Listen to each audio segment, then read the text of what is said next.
Sofia, tahu tak, dekat depan pejabat kita ada satu kedai restoran yang baru buka. Dengar ceritanya restoran tu dia punya nasi yang Oh, ya ke? sedap.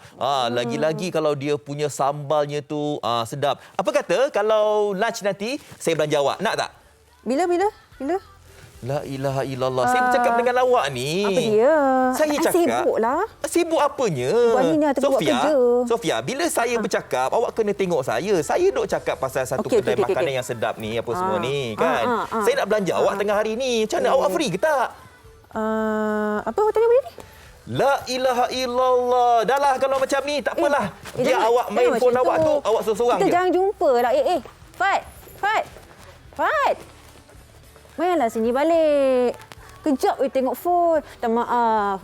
Sorry. Minta maaf. Okey, saya duk tunggu minta maaf je tadi. Kalau selagi awak tak minta maaf, memang saya mengajuk lah. Saya buang phone ni. Buang phone ni, lepas tu awak siaran sampai habis seorang-seorang. Okey. Ya, itu antara senarionya lah.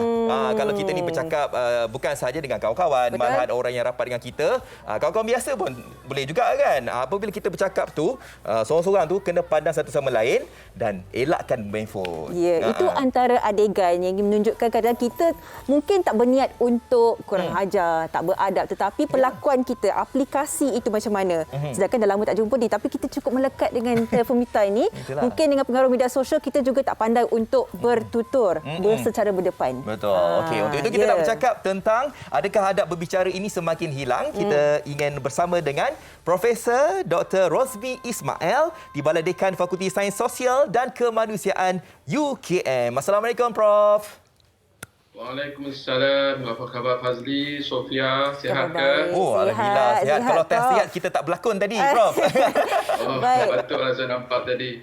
Berlari-lari kita ya. Baik, Prof, kita nak tanya pendapat Prof sendiri secara jujurnya. Adakah adab berbicara kita semakin hilang, Prof? Ya, saya sangat bersetujulah dengan isu yang dibincangkan ini dan saya rasa Fazli dan Sofia boleh perhatikan hampir di mana-mana lah. Khususnya generasi muda hari ini lah kita nampak memang dia punya adab semakin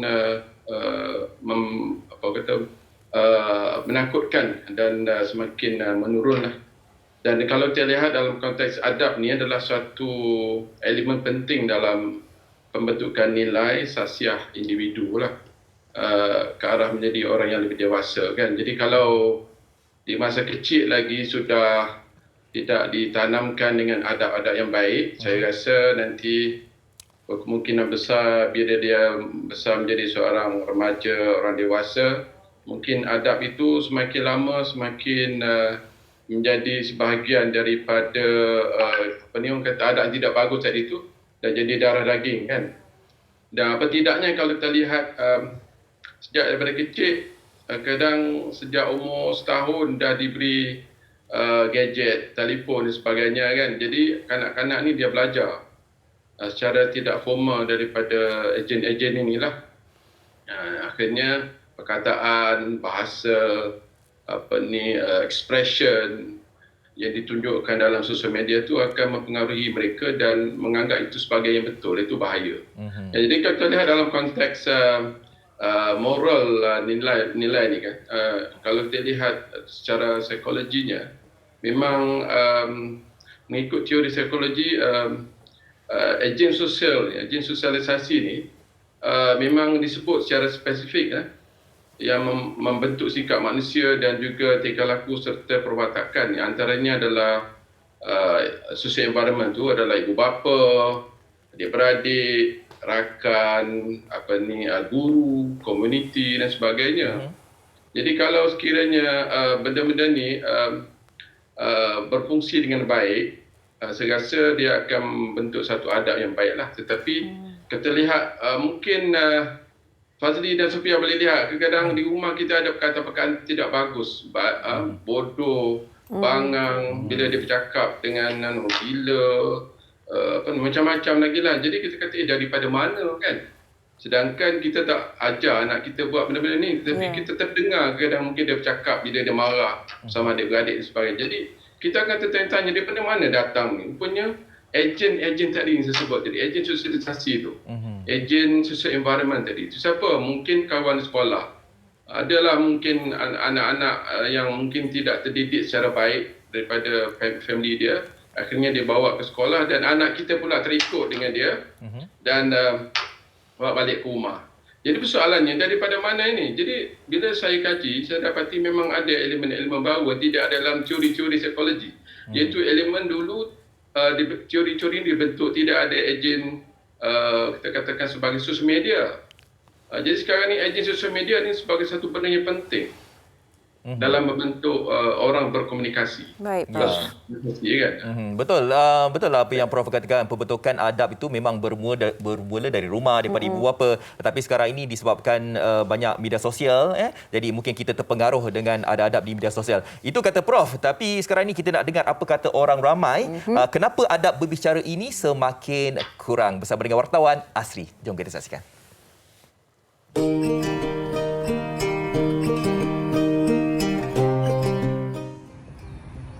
Benarkah adab kita semakin hilang?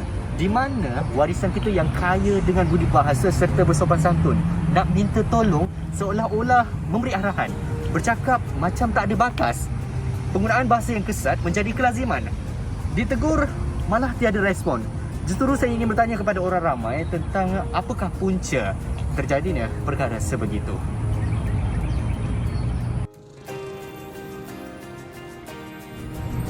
Saya rasa orang zaman sekarang hilang adab sebab terlampau terpengaruh dengan budaya barat. Dan lagi satu, saya rasa sebab konten dekat social media sekarang dah tak banyak yang ditapis macam dulu-dulu. Banyak konten yang mengarut, yang suka cabar orang, yang memang kebanyakannya mengikut budaya barat lah. So, kita jangan terlampau selesa lah. Bila kita terlampau selesa, kemungkinan kita boleh hilang adab tu secara tidak sengaja. Contoh dengan kawan baik, kawan kita dah kahwin tapi kawan kita yang satu lagi belum kahwin. So persoalan dia agak sensitif untuk setengah orang lah. Sebenarnya tak kisahlah kita ni lebih tua ataupun kita lebih muda, we need to respect each other. Kadang-kadang kita cuma nak bergurau, tapi kita tak sedar gurauan tu boleh mengguriskan hati orang lain. So sebelum kita nak bergurau atau kita nak bercakap sesuatu tu, kita fikir dahulu, kita cuba letakkan diri kita dekat tempat orang tu. Kita kena ada rasa empati dan juga common sense. Terlalu obses dengan trend sekarang, iaitu terlalu obses dengan be yourself, iaitu tanpa dia terlalu menjadikan ianya suatu pegangan hidup yang macam kalau aku tak jadi diri aku tak jadi siapa, sampai dia terlupa bahawa adab itu perlu kalau nak bercakap dengan orang tua lah. Saya suka pendapat yang akhir tu, yang kita terlampau be yourself sangat sehingga kita lupa adab dengan orang lain. Prof, kita dah bincang berkenaan dengan impak media sosial. Tapi bagaimana pula bila kita berdepan dengan situasi di mana kita menerima soalan yang berbaur peribadi, bertanya tentang kerja, gaji, dah kahwin ke belum. Adakah ini sesuatu perkara yang kita perlu biasakan diri ataupun kita sebenarnya perlukan sesuatu untuk berubah dalam kaedah berbahas atau berborak itu? Prof. Ya, kita perlukan suatu perubahan paradigma lah, paradigm shift. Iaitu kita mesti sedar bahawa gadget ataupun social media ni ada dua elemen, yang positif dan negatif kan. Jadi kalau kita boleh fokus kepada yang positif itu dan kurangkan yang negatif. Jadi kita sebagai insan yang lebih matang, kita boleh menasihati anak-anak kita supaya jangan ikut apa yang terkandung dalam tu. Macam gunakan bahasa-bahasa singkatan yang tak betul. Kadang kalau kita tanya DBP, memang DBP kata ini merosakkan bahasa. Bukan sahaja merosakkan adab, tapi merosakkan bahasa.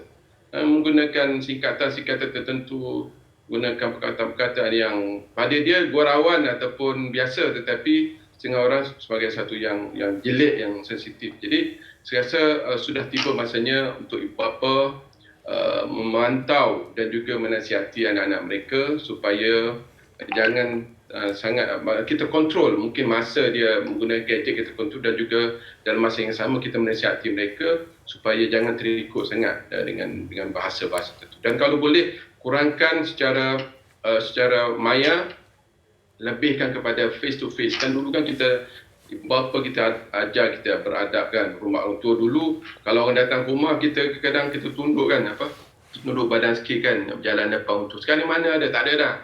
Tak ada dah elemen-elemen tu. Adab tu dah tak ada dah. Saya tak nampak lagi budak-budak zaman sekarang ni yang terpengaruh, yang kita kata lahir dalam dunia IT ni, memang tidak ada dah. Saya tak nampak elemen-elemen.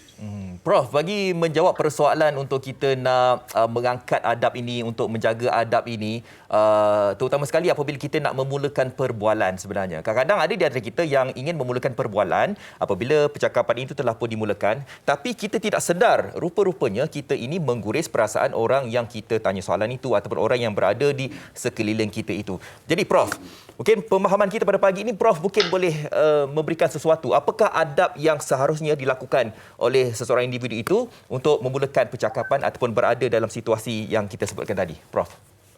Ya, Fazli, saya rasa perkara yang paling penting adalah kita kena guna akal kan. Iaitu sebelum berkata kita kena fikir. Ini selalu disebut dalam agama kita bersebut kan. Kata kena fikirkan apa yang kita cakap, takut nanti kalau kita cakap itu boleh mengguruskan hati.